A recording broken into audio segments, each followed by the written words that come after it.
Do you want to run us through the Right, policy, so please? yes, so we've got a brief paper for you, a bit of a progression on our investment manager approach. We've obviously selected those last week. We are meeting with them next week to get that kind of progress further, contracts and things like that. But we did want to come back to the one point which had been raised a couple of times during the process, was our, what's our ethical investment approach. And at the moment we've got a very light piece in our Treasury policy, which is that 2.1 point there, which gives a brief guideline but nothing too definitive. And so both investment managers had wanting a little bit more detail on what that actually means and where the lines are drawn, and things like that. So the recommendation from staff is that the issue with the alcohol being excluded, we could deal with that now. That allows us to progress in negotiations, and then we will come back to you over the next little while. Hopefully it won't take too long to get a workshop together to develop a Treasury policy which you're all happy with, and give you a bit more information on the options and talk that through with the investment managers. Jim, Mr. Walker? can I add gambling to the question? Add gambling as an exempt It's a good point. option. Some people argue that the stock exchanges are gambles. They're going to take out shares. Maybe we'll get more specific. Mr. Chairman, Yes, sorry, I'm just going to shut the phone. Can I just also... so this is going to be a two-phase thing. So this one today is proposed just to amend it in regard to alcohol, but that the matter would then come back for later consideration. Correct. I can buy that, but just looking at attachment 3 from Mercer, they've got two tables, Mercer funds, Mercer socially responsible investment funds. Both of those, to me, make more sense than anything we've got at the moment. Funds one lists controversial weapons, which I would assume would be cluster bombs, mines and those sort of nasties, nuclear weapons and tobacco. It doesn't include fossil fuels, and quite honestly, I think if we try and eliminate fossil fuels, we're being extremely hypocritical, because this organisation, including its buses, probably is the greatest user of, one of the greater users of fossil fuels across Hawke's Bay, and it's likely to be so for decades. The next one, socially responsible, takes it a bit further. Controversial weapons, nuclear weapons, tobacco, adult entertainment, whatever that means. Reading comments. I didn't find that funny. Heavy fossil fuels, which is presumably for ship propulsion, and gambling. I think those two give some good guidance, actually. We're But taking statements. It's where do you start and where do you finish, and to what extent is it a sort of a feel-good type exercise? I mean, if you eliminate all armaments, then what's the army to do about some defensive weapons? Farmers need rifles, and so it goes on. Councillor Bailey, if you've got a viewpoint. Yeah, thank you, Chair. Councillor Dick brings up a good point. This is not a where we end up on this process, and I'm pleased, Matt, that you're looking at having a workshop on this, because I think this particular forum is not the right place to have this discussion. It could, because it's the whole issue around values-based investing or ethical investing is something that's moved on in recent times, And you can tell by the information given to us by First New Zealand Capital and Mercer that it is really, it has to delve down into how we actually think and how we see our value in the community and things like that. And I just don't think that we could make a decision today as to where that actually sits. I'd really like to hear from, at the workshop, I'd really like to hear from someone like, say, Mindful Money, who've been who are now part of the ethical investment scene in New Zealand. I'd like, well, I know the proposal doesn't actually say that, from what I can recall, that we're going to have a further discussion on it, but, ethical investment workshop. But in terms of the list that we've got there at the moment, I'd be quite happy to see the inclusion of gambling in that list, as well as what's there at the moment. Inclusion of what? Gambling. Any other views? Councillor Barker. This reminds me of a saying by Mike Bull once: "For my friends, everything. My enemies, the Constitution and the law." I found this the most threatening thing I've ever come across. And so what you're doing here, you're giving to me notice of let's get it here, a full ethical investment workshop policy development process over the next 6 months. I want to say to you that violates the Geneva Conventions on War as a cruel and unnatural punishment. I cannot think of a worse use of my time, because we'll never agree on this. And I want to give you notice, Chair, if there is such a workshop, I will not You'll be there attending. with bells on. I will not be attending, and I'll reserve my full right to criticise whatever comes out of it. Because whatever come out of this is the wobbliest line you'll ever try and draw anywhere. Yeah. And it's to make people feel good. And I don't think we need to go through all of this stuff on this in a way, because what one person defines as gambling, someone will have a different view, as you always do. And there'll be other things like, things that you won't miss now. According to this list here, we can invest in fentanyl, wrecking communities across the states. Well, I wouldn't agree with that. So I just think there's things come up, and when we come to about whether we're going to invest in, we say so how we feel on the time. And I think that things will change.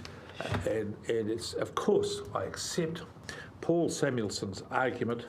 He wrote a great economist thing that every time you spend $1, it's a vote for something. And I agree we should not be voting for some things, but to have a rigorous thing for this, well, I'm not that much in favour of it. I support the notion, but I'm not going to spend huge amounts of time with long, full workshops working my way through this.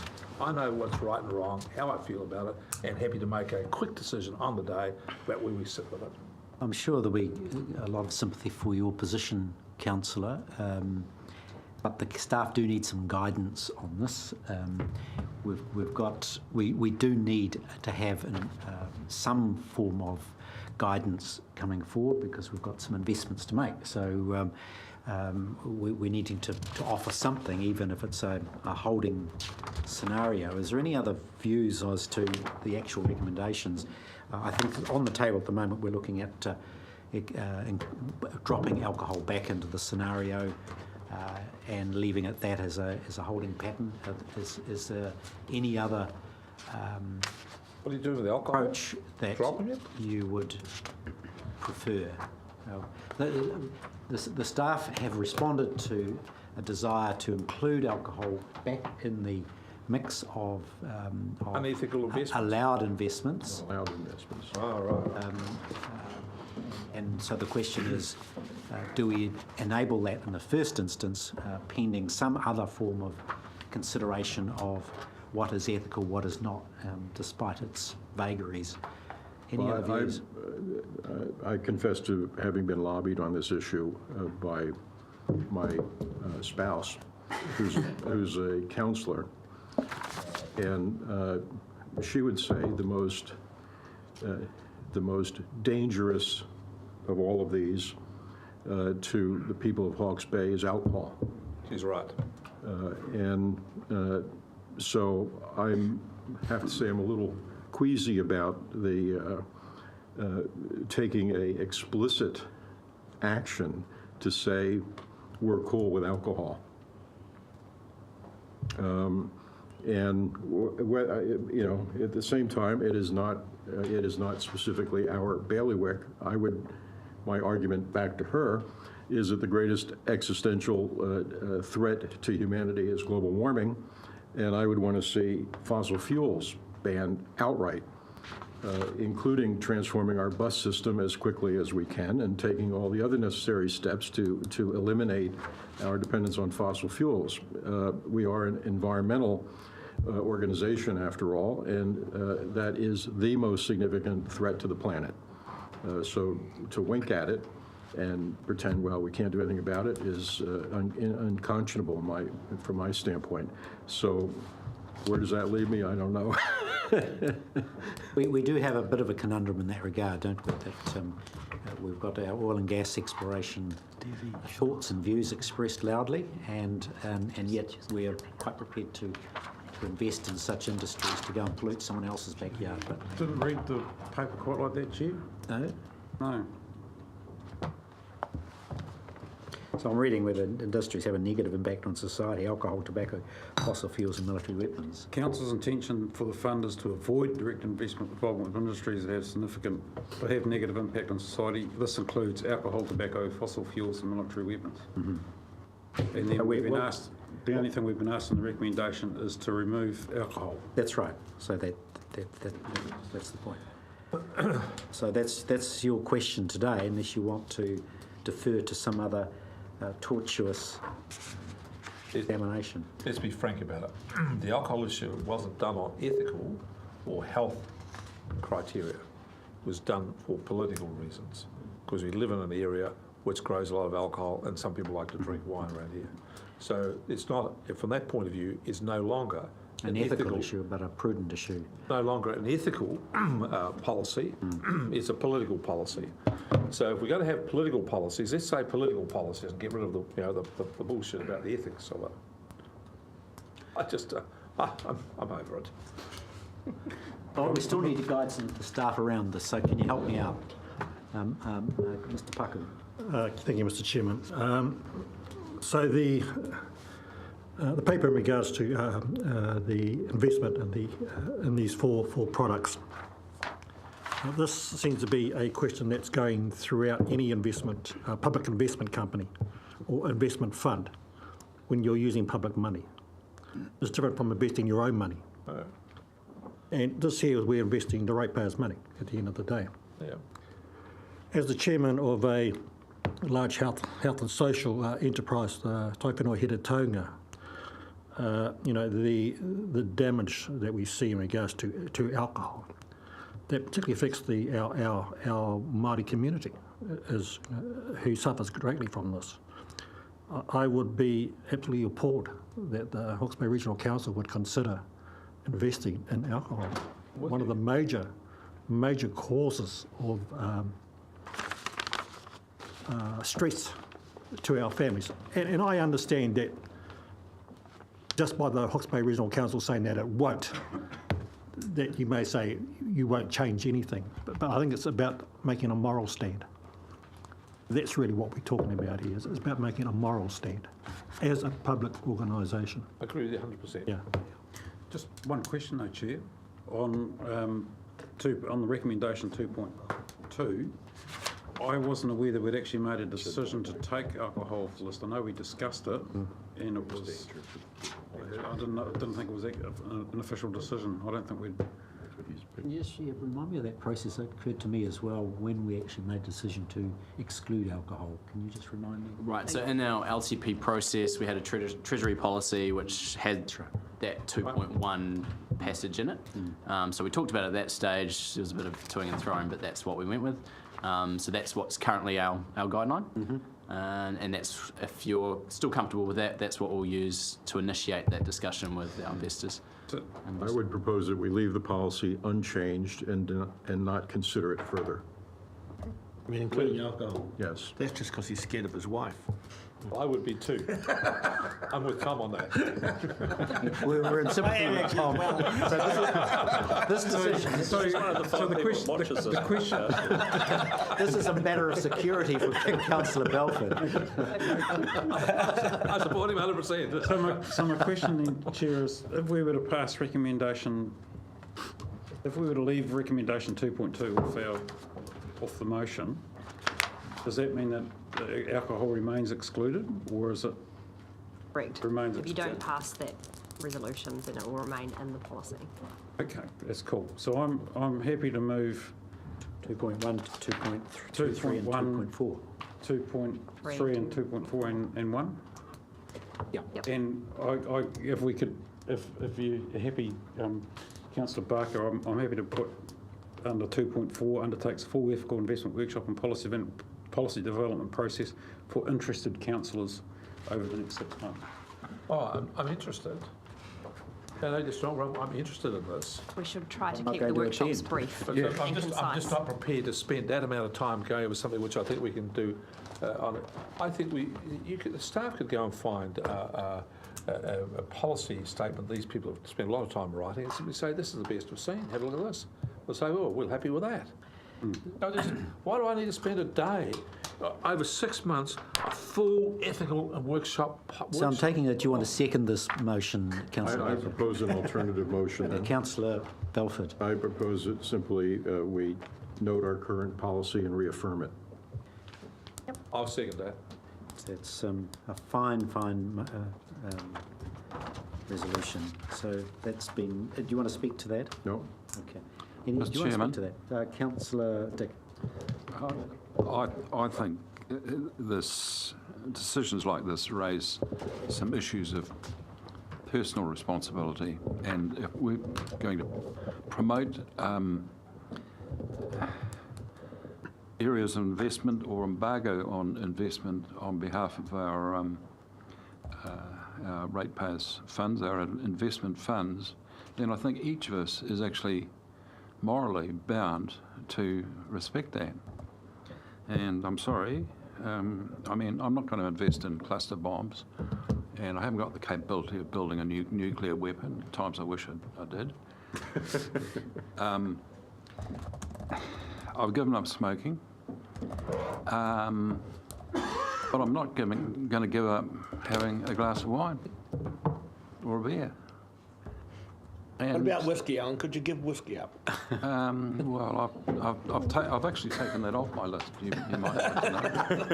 It's medicinal, that's why. Well, look. So, no, but I'm quite serious about this. You know, why are we pontificating and telling other people what to do when we're not prepared to do it ourselves? We've got a recommendation on the table. It's been moved and seconded.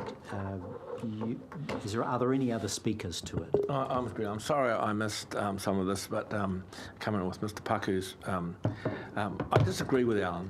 I am going to still have my 1 or 2 glasses of Pinot every night. But having said that, alcohol is the greatest curse in our society, in many parts of our society. We worry about pee and we worry about all these other things, but the biggest damage in our society is done by alcohol. So I don't think we should be investing in alcohol, even though we're a big wine region and we're huge amount of sensible drinking going on. It still is the biggest curse we have.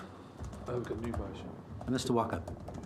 I'd like to see our investments centred around progressing the objectives of our annual plan or long-term plan, and I don't see alcohol, gambling and all those other things as good investments. I mean, we have a responsibility, we have a role, and our money is best spent in progressing those aspects of our Okay, look, any other speakers to the recommendation? Essentially, the status quo with our current policy until something else comes along.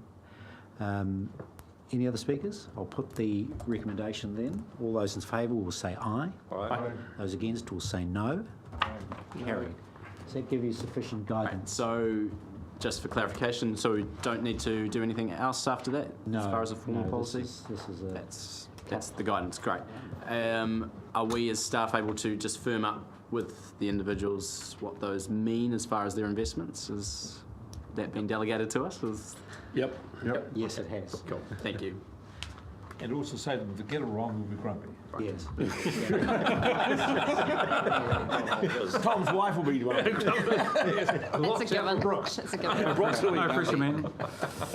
So thank you, Manton, and you've come back off holiday and you're going back on holiday? And just got the annual plan. You got that? Oh, you got another paper to come. Okay, gosh. So we're moving on to agenda item 11, which is the annual. I think so. Oh yes, well weren't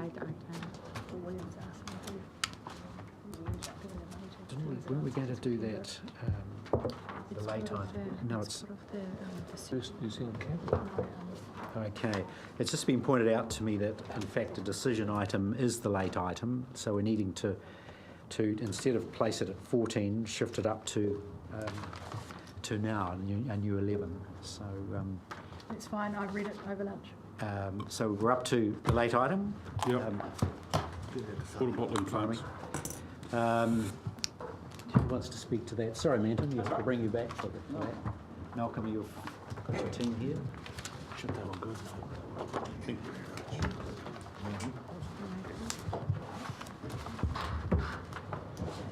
So we've got notification decision for application of transfer of water take resource consent.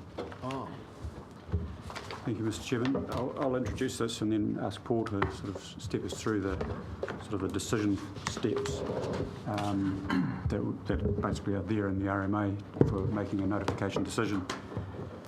Apologies for this being late. We sort of came up last week and we thought to be safe, it would be best to take you through the process so that you are making the decision on the information that we would make the decision on. To make it as safe as we can. We feel that there is some vulnerability, and the applicant probably recognised that this would have some interest when they lodged, and they included a legal opinion to try and strengthen their arguments that this shouldn't be notified. So we would envisage that if a decision was made to notify, that there could well be some contest of that decision. There's quite a lot of information that we've attached. There's just an introductory page, which then leads to a memo that Paul prepared and passed to me. And then we've attached the existing resource consent and then the application that was submitted by the applicant. I just want to introduce what the application is and just see that that's clear. If I just take you to page 25, just to show you a photograph which shows you where the bore is located. So on that, it's the introduction page to the application, attachment to page 25 of this report. You can see a map of the Awatoto area, and bore 15391. Near the coast is the bore where there is an existing consent to take water for water bottling purposes. So the application is to be able to also utilise bore 16751, which shows to the north and slightly inland, and then to be able to take water from either of those locations. So they're asking to transfer the right to take water across to the bore 16751, but to retain the right to take some of that water still at the original site. But the quantum is still the same. The quantum is the same. No change to the amount of water that they currently have on their consent. So the application they've made is to transfer. We would give effect to that basically by issuing a second consent sitting on the second property, probably. Although we have got options as to how to set up that consent. But it would basically be recognising both sites are able to be taking the water that's been previously allocated to the consent. Councillor Hewitt. I'm prepared to move a recommendation when you're ready.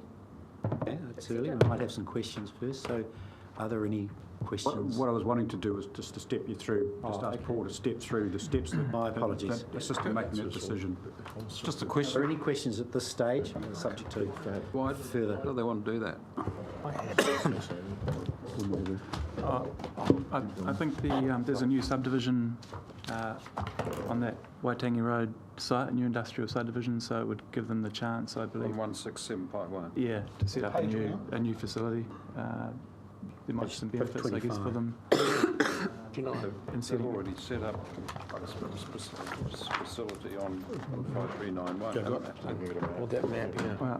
Well, Thank you, Chair. We just haven't answered this question yet. I've heard the question, I haven't heard the answer. that they haven't taken much water at all from that existing site, so I don't think there's much in the way of a plant or anything established at the current time on the existing site. I thought Alan's question was that, by implication, was that the bore they want to move it to, the site they want to move it to, has a water plant on it now and are operating there. Is that the case? No. The new site is currently beer site, undeveloped. Yes, beer site. Is it where they're going to bore 15391? Is that the site of New Zealand Pure, or that other water bottling plant there? No, it's next door to that one. Still moving. So moving from the seaward side of the railway line back to the inland side, is that what they're doing? Yeah. All right, I got around the wrong way. Okay, thank you. So is this not the outfit that's got the established plant? I don't think they've got a plan established in this That's site. neighbouring. Yeah, it's next door okay. to them. Yeah. That's what the photograph doesn't show you, because there is a plant there. Yes, two right next to each other. Yep. Are there any other in that vicinity at all? There's a third one. Third one, yeah. It's on the inland side, the Tylus. Just on the other side of the railway. Right. Councillor Bailey, I'm sorry, I Thank you, Chair. Malcolm, I'm just wondering which part of our policy, which we passed in 2016, is that unclear that we have to have this paper brought to us to make a decision to relitigate it? Policy's clear, but I think you do need to turn your minds to the specific application and make a decision on that. And that's what we're seeking that you do. So while there has been an indication that particularly any new water bottling application should be notified, this application is, and it was clarified to include transfers. This is a transfer of water to another site. We wanted to take you through the consent process just to see that we can demonstrate the decision's been made as per RMA process, to give some improved comfort around that decision.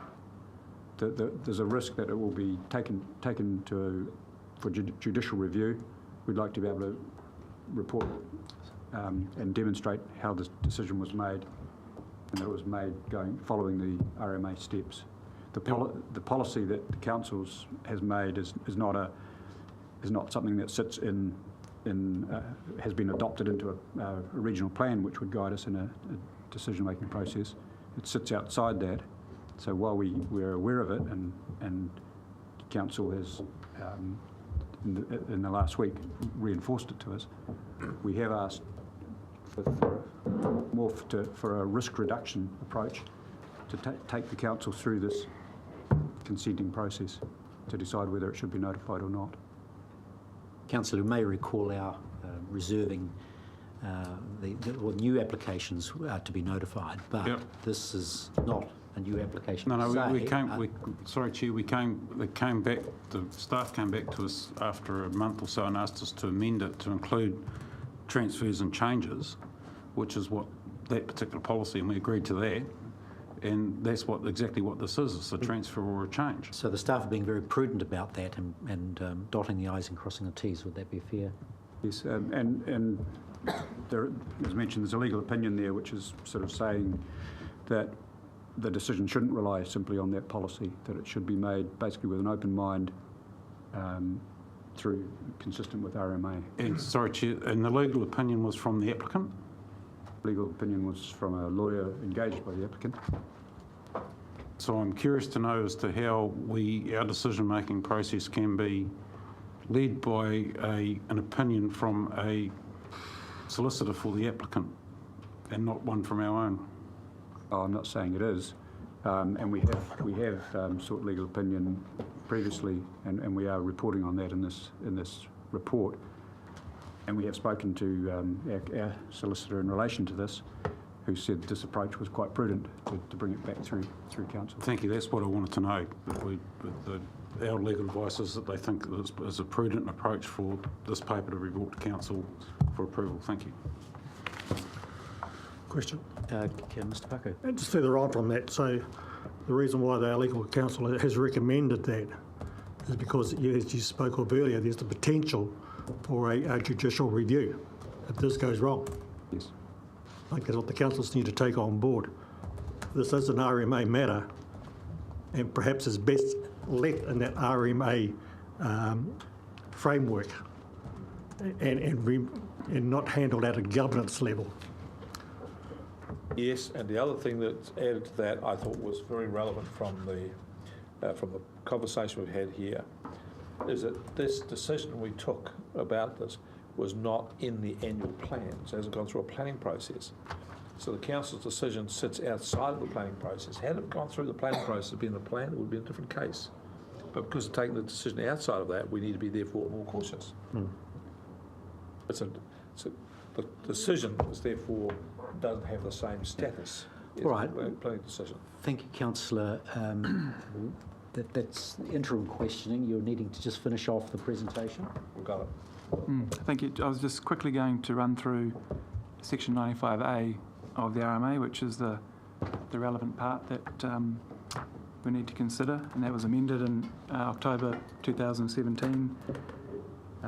Step 1 is when an application must be notified in some circumstances, but they don't apply in this case. Step 2 is where public notification is precluded, and in this case, as a controlled activity, or likely to be a controlled activity, it's not an application that could be normally publicly notified. And step 4 is the relevant step for this conversation, which is around special circumstances. And it says, step 4 is to determine whether special circumstances exist in relation to the application that warrant the application being publicly notified. And if the answer is yes, then it needs to be publicly notified, regardless of whether it's a controlled activity or a discretionary activity. If the decision is that there are special circumstances and they're significant enough that public notification is warranted, then public notification is required. Questioning on that, Councillor Belford. On page, on our paper, beginning page 28, 29, 30, there's a discussion of the fact that there is a bore 600 meters from the proposed new bore, which services 10,000 plus people. And there's a little bit of copy here that says not to worry about that. We've had an expert we've hired say not going to have any impact. There might be some of those 10,000 people who would feel differently. Would you not consider that? Yeah, that's the Napier City Council A1 Awatoto bore. Whether or not the new take could affect that bore is something we need to consider. And it would, if there was going to be, say, an interference effect on that bore that was minor, then you could end up limited notifying Napier City Council, and they could be part of that process. But well, if, as a owner of a household in that service by that board, would I not have standing to raise questions whether or not I thought some people would not be satisfied that they thought the Napier City Council was doing its job in matters like this? And I'm not sure if I lived out there, I would be wanting to defer to whether or not the Napier Council is going to raise its hand or not on a matter like this. My point is simply, I thought this was a pretty cursory write-off of what the impact of a dam that could be drawing considerable amounts of water from a dam that, or from a bore that is only a few hundred meters away. Dam's dead, Tom. from a municipal water source was sort of insignificant, you know? That alone, in my mind, would give us ample context for saying notification of this is justified. Further, you know, the fact that these people had a consent that was going to expire on the 31st of May and on the 24th of May satisfied the requirement by drawing 89, what did they take it out with, a teaspoon, a tin cup? What did they take it out with? I mean, this is such a manipulation of the rule that it says to me, I don't trust these people. I don't trust them. I don't trust their consultants. I don't trust their lawyer. So I want it notified. In terms of the effects on other wells, that assessment is being reviewed by our technical advisors independently. And whether or not another well is adversely affected would be a matter we consider under the other part of Section 95 around whether there are any parties that are affected specifically. And perhaps what you're saying about being someone who's supplied with water from that bore, from that area, might be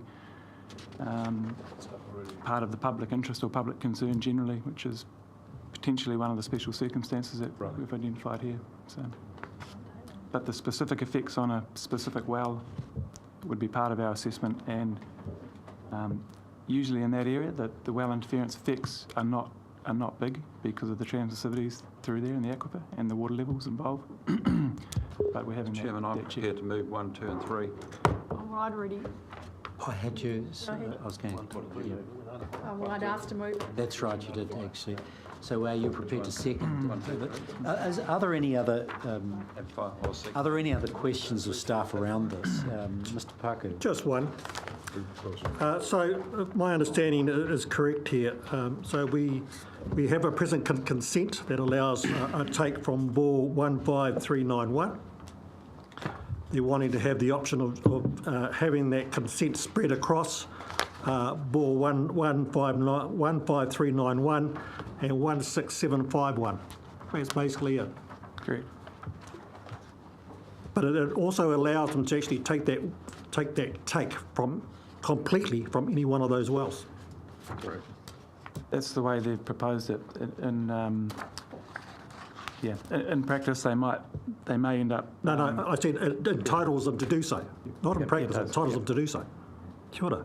So it could have a very devastating effect on the well that's next to it, that's supplying those houses. Million plus cubic meters.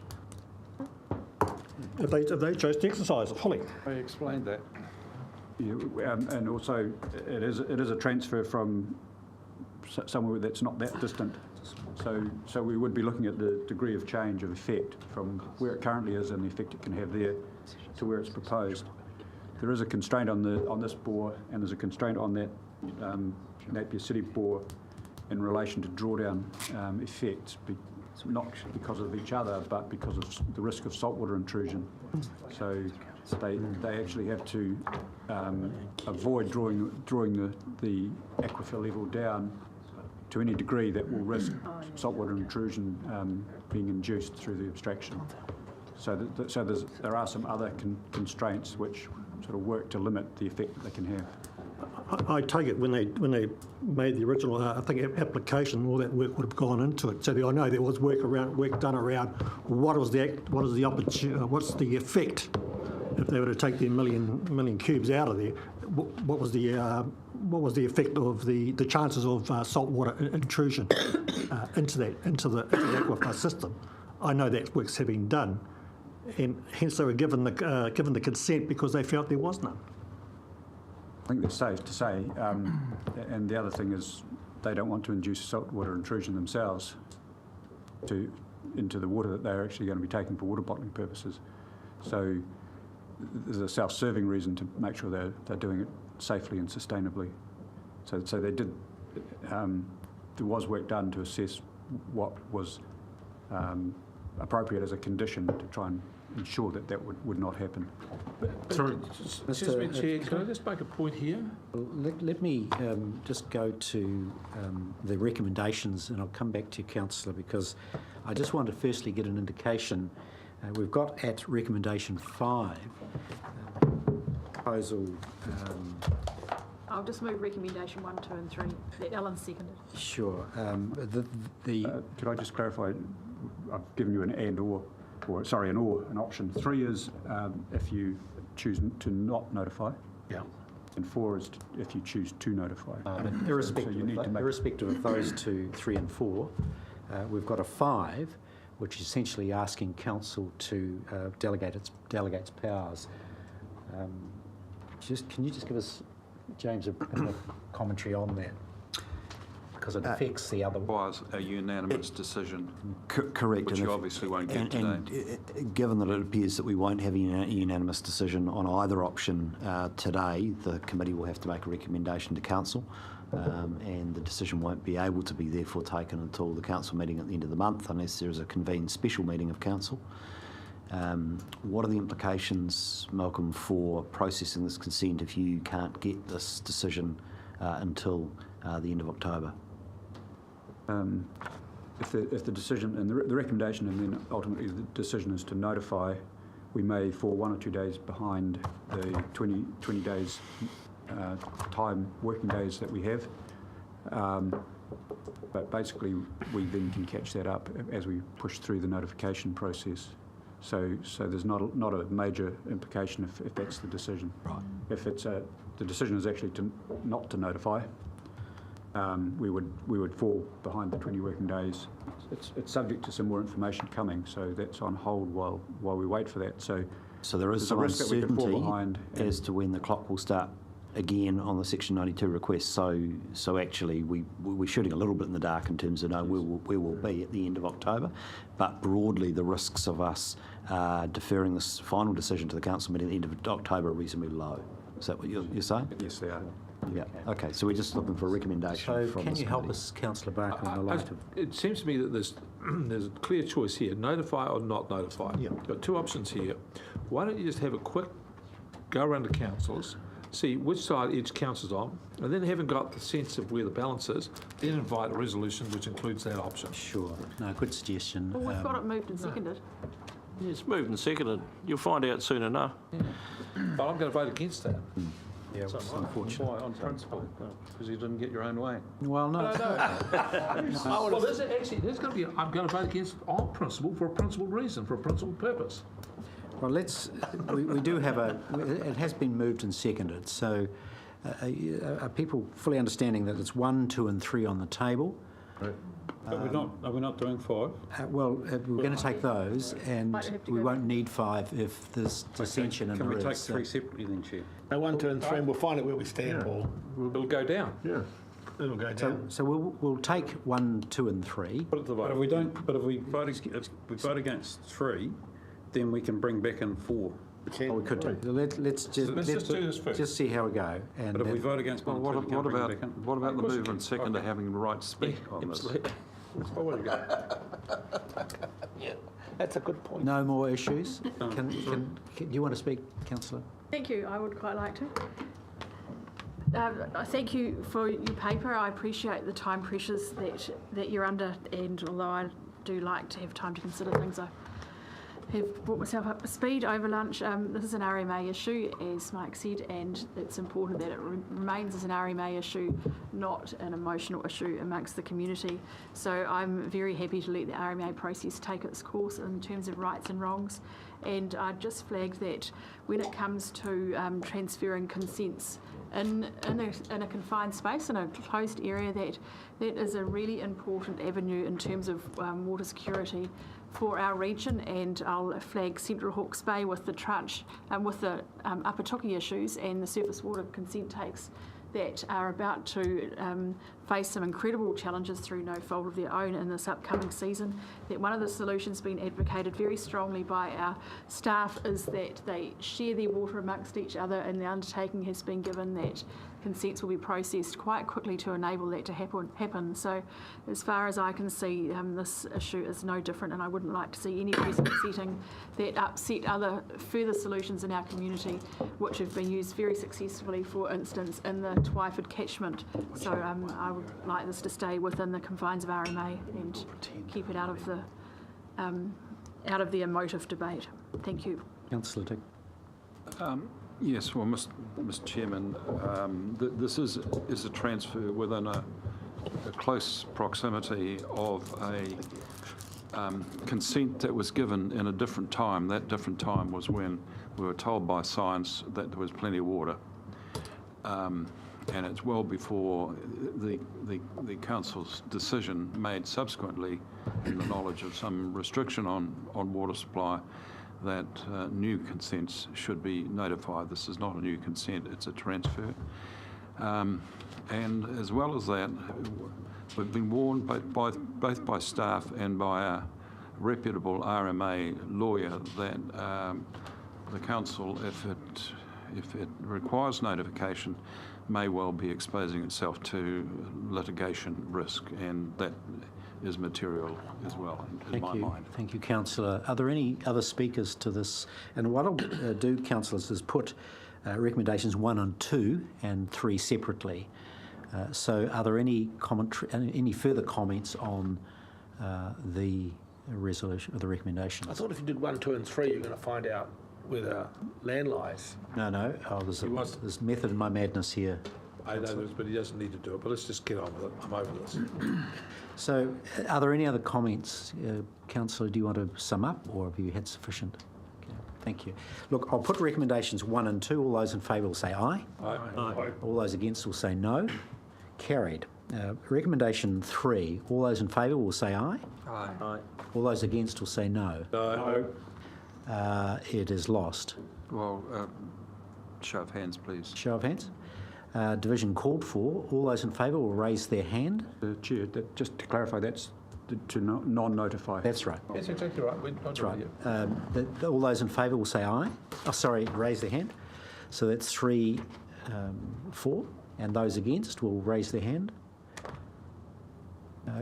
That's 3, 6. Thank you.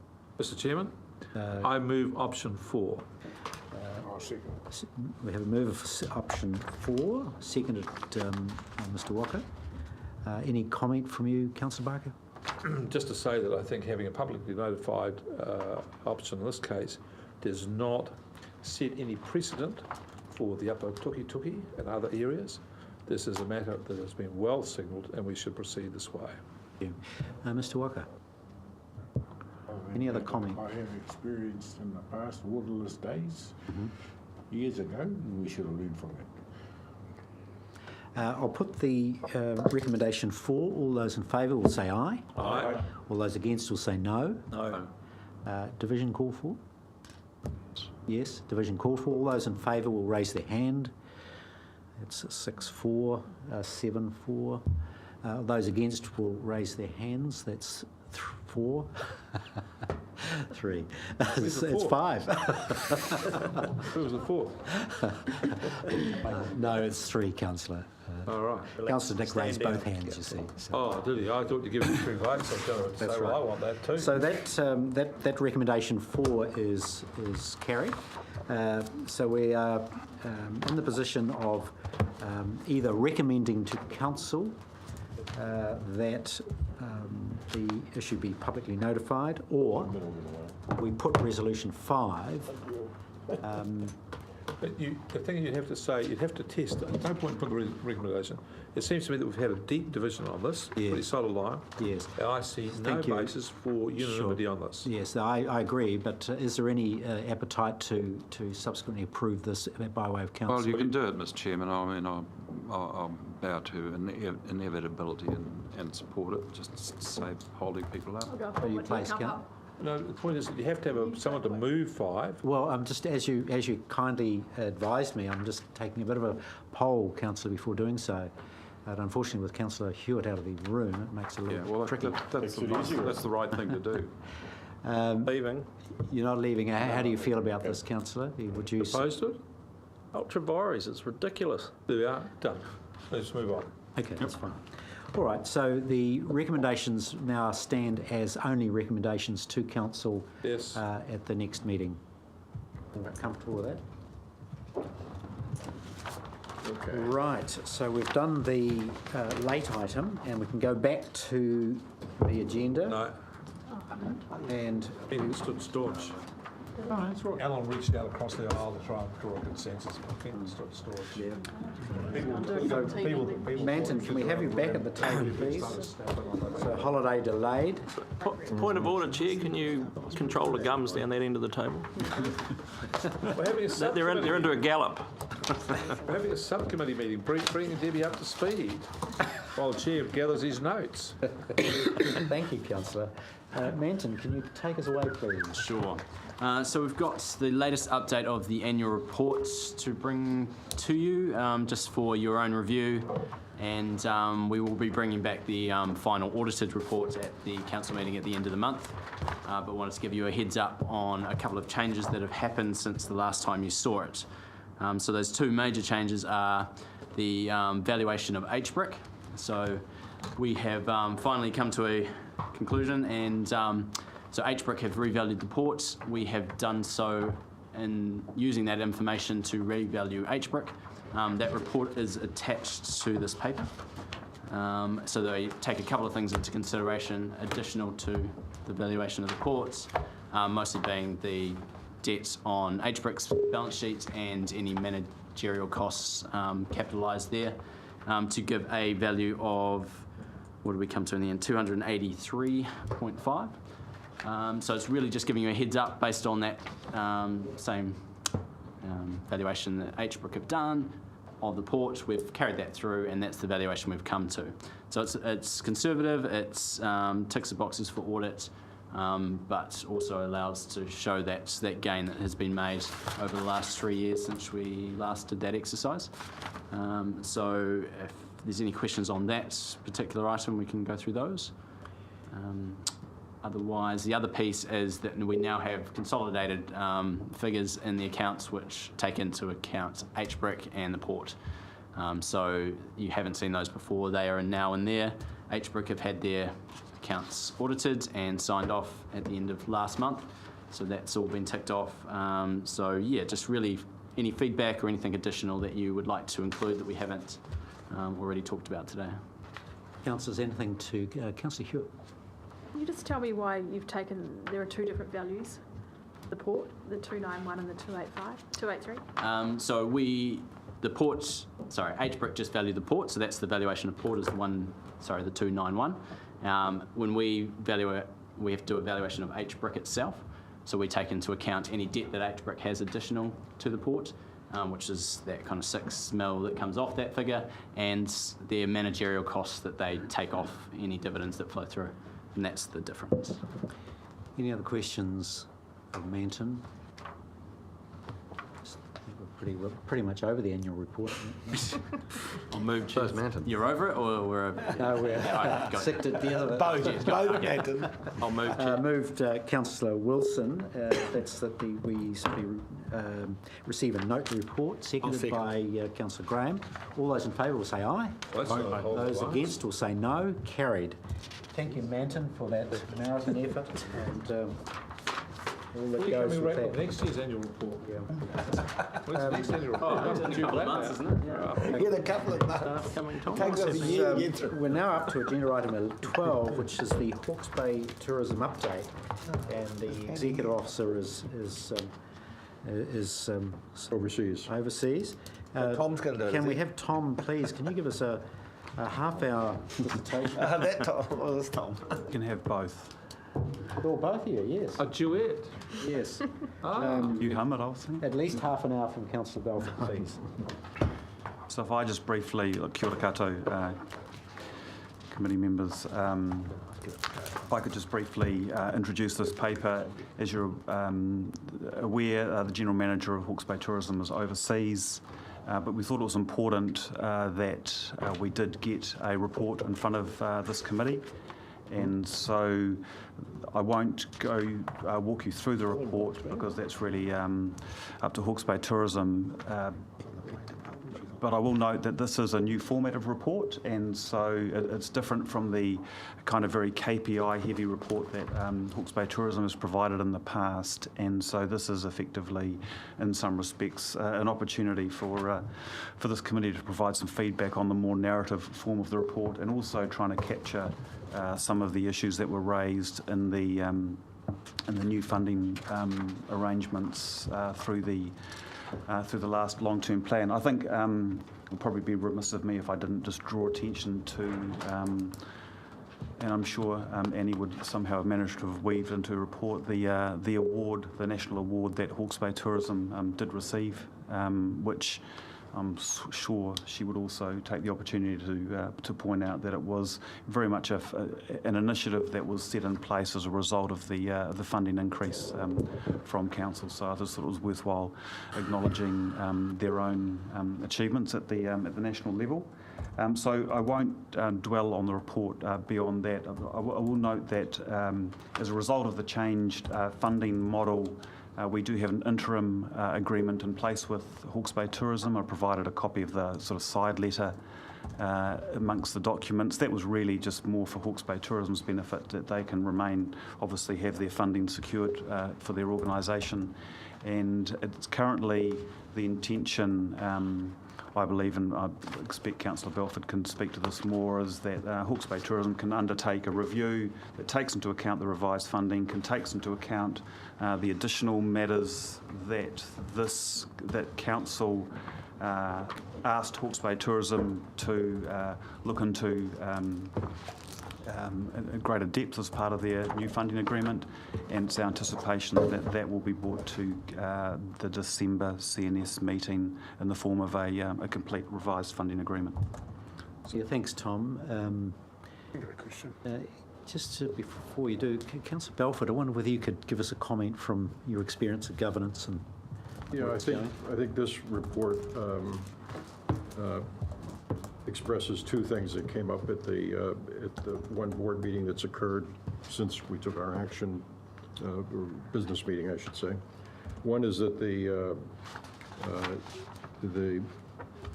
reports that have bombarded us with statistics of domestic visitors and homestays and whatever, in the board's own discussion, they sort of came to the conclusion that really there are two things that are the ultimate measure that we think we, as Hawke's Bay Tourism, should be focused on and can have an impact on. One is the overall spend, and related to the overall spend is length of stay, and that a lot of these other numbers might be of interest to the industry and so forth, but from a governance standpoint, nothing Hawke's Bay Tourism is going to do is really going to have an impact on a lot of those statistics that they've shown us. So the agreement there was, okay, we'll provide numbers, but they'll be sort of at the back of the report from now on, and we'll keep the numbers that we put forward to a minimum and in a more focused way. The other was that the message, I think, has been heard that there were other kind of stewardship issues that this council had indicated were important to them, like minimum pay, Maori tourism, and so forth, and that as they go forward, they would bring more reporting on issues like that to the fore in terms of what they put in front of us as a council. And then lastly, as opposed to a lot of what I'll call, not necessarily what they would call it, but what I'll call dog and pony presentation, is to hear all the activities we've had over the last quarter or whatever. They would bring to us strategic questions or challenges that they were dealing with at that time, or changes they had made that they felt were significant in terms of their capacity to do things. And one example of that would be in this paper, there's a reference to hiring a person. It's on page 58 under travel trade activity. They've shuffled their staffing and budgets to be able to hire a person who would be based in Auckland, whose job would be effectively to work the trade side of the equation. A lot of the operators, bookers are up there who are the ones who actually shovel people down this way. And we've never had any FaceTime or any regular presence in front of them.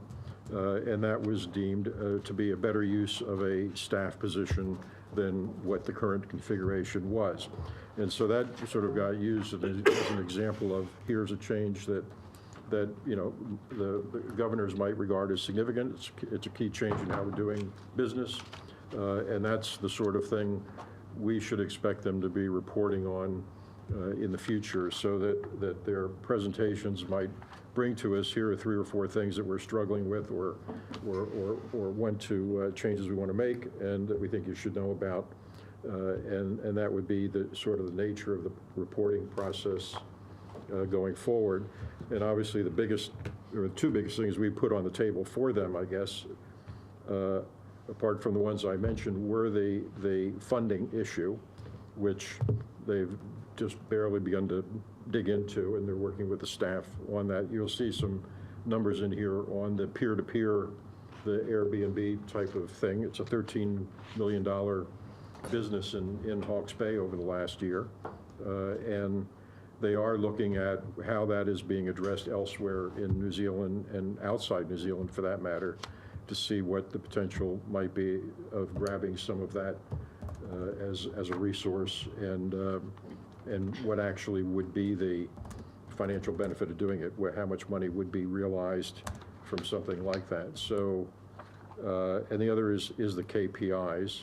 And as I said, I think they're going to try to narrow that down in terms of numbers and on the one hand, and expand it in terms of other things that we're expecting from them that they've heard through the public debate that occurred around the funding cut, and that is the commitment to maritourism as one example of that. Another is there's been a lot of discussion about the environmental commitment of the industry, and it surfaced in their last awards process that, in fact, a lot of the operations have made very impressive environmental commitments, and it's all across the board, from additives in their fuel to EV stations at the lodge. You know, it's all sorts of things, and I think they have a view that they would like to have the industry come up with some signature program that reflected the industry's commitment to being an environmental good citizen, so to speak. And may go so far as to the next awards round might have an award for tourism operator who has done the most in that respect. But they're also considering whether there's something they can put in front of visitors that would help visitors associated with the environmental side of Hawke's Bay, and maybe even financially, you know, drop a coin in the bucket or something in some organized way. So they're clearly looking to kind of connect more closely their industry to the environmental mission of the regional council. So I think all that's to the good, and more to come. Thanks, Tom. Mr. Walker, you... Yeah. The last meeting I was at of this committee, a question was asked by Councillor Bailey about whether or not they had included people who were on WINS in accommodation statistics, and they said they had not. So these figures about spend, have they taken out the WINS spend? Because there's probably about 600 people a night sleeping in motels and other accommodation. And then there's the RSE people who take up motels as well. I don't consider them to be tourists. How do we know that the facts and figures we are getting actually relate to reality in terms of tourism? Well, Well, I don't know if there's anyone able to. My understanding is the spend numbers are generated strictly by the credit card usage Transaction. here in the district. So if you're carrying an out of Hawke's Bay based credit card, your spend is being credited as a visitor spend. I've seen here it's got domestic nights at 4.2%. I was trying to work out how they. And perhaps we'll get some response from Annie. May have a bit bigger insight into that. Tom, it's probably outside your orbit currently. Yeah, but I'm happy to take an action to go and dig into that. But I said, I share Toro's concern about the figures. My bank account was set up in Wellington. So you're a tourist. Yeah, I thought as much. And so as far as every time I pull my card out, I'm a tourist. I don't know how many other people do the same thing. I just think this is more Most of us smoke aren't as wealthy and as less you. mirrors than anything else should be. Well, let's perhaps get a comment back around. I think they've always of those. conceded that that's a infirmity of I'm the needing system. to move on quickly. I appreciate Councillor. I've got some Bailey's questions for Tom and Tom. Well, you might do, but Councillor Bailey's got one first. Oh, has he? Oh. Yeah, thank you, Chair. Gee, I'm just going to say I'm underwhelmed by this report because it includes nothing about how Hawke's Bay Tourism is working towards encouraging, actively promoting the living wage initiative amongst its members. Absolutely nothing. I think that's a big middle finger to us here at this council. I'm really disappointed. So if you could pass that message on to Annie, that would be marvellous. So I'm happy to do so, but in doing so, I just will.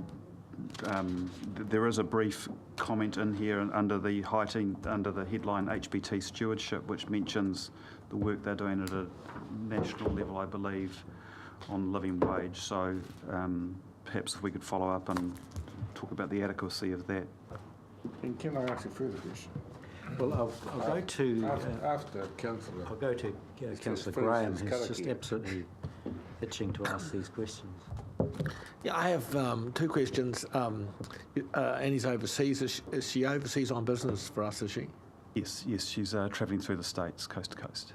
Okay. That's question one.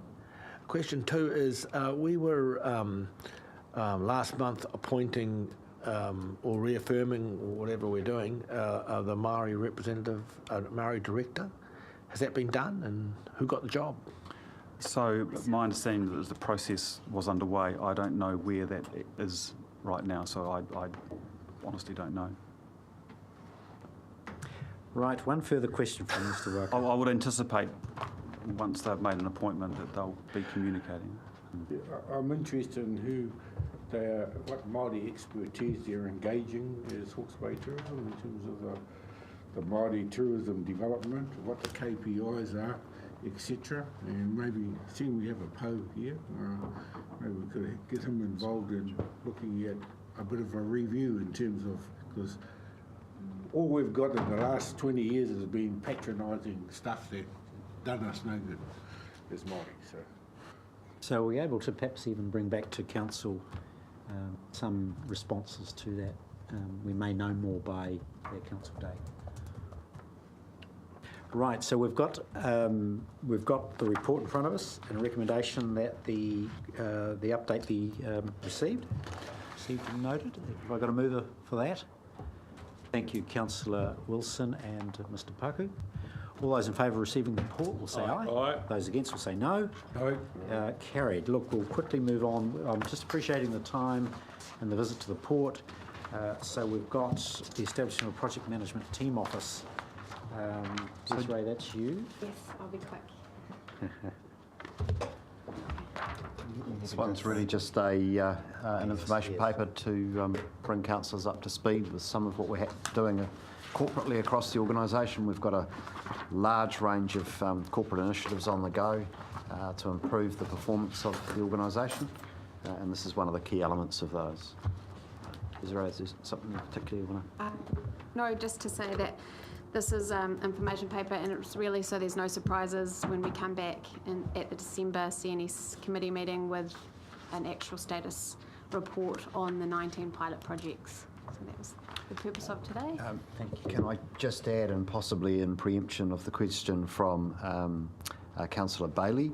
The Mohaka plan change is not on this list at this time. However, we have had a recent recruitment, or several recruitments, and we've got 2 more planners starting in the planning team next month, end of this month. So the planning team will be at full strength, and we have assigned some of the new staff who are experienced freshwater planners on the Mohaka plan change. So it will be coming forward as a project, but it's not in this pilot project list for this project management framework at this point in time. Thank you, Jane. Any questions of Desiree or James on this? No, Councillor Wilson. I'll move. Can I just, I have a question, if you don't. Just a couple of issues, and it goes to what constitutes a project and your selection criteria. There's a danger, in my view, of everything business as usual being a project, and therefore losing some of its momentum as a result. Or can you help us out with that, please? So the 19 pilot projects have been chosen because there are a range of parts of the business, plus there are a range of some projects are in the initiation phase, some in their execution. So what we're trying to do with the pilot over the next 6 months is test the process, the templates, and the information exchange. It's not a complete list of all the projects across the council. It's just a selection that we're just using to road test the framework. And would you anticipate there being fewer identified projects to report back to council as opposed to 19 or whatever the number is? Yeah, so I'm imagining at the start of each year we will have a complete, we'll have a register, so all the projects will be registered, and then we'll bring to council a list and to the exec for you to tell us which projects you want visibility of and how regularly you want us to report against them. So that'll probably be an annual thing that we'll do with the committee. Okay, good. Any other questions? Otherwise, we've got a mover from Councillor Wilson. But So this inclusion of someone to do work on the Mohaka River catchment, is there some identified tasks that they'll be having? Yeah, Tom, you want to speak to that? Yeah, so thank you. So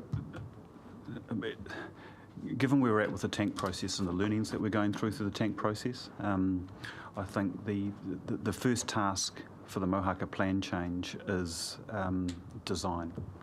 Is design work, is to get the right people around the table to have that early discussion around what the plan change looks like, what are the requirements, who needs to be involved, and who's leading it. So, you know, we are taking a lot of lessons out of the 2 catchment plan changes that we've done. So, I absolutely see that as being the front end of that process.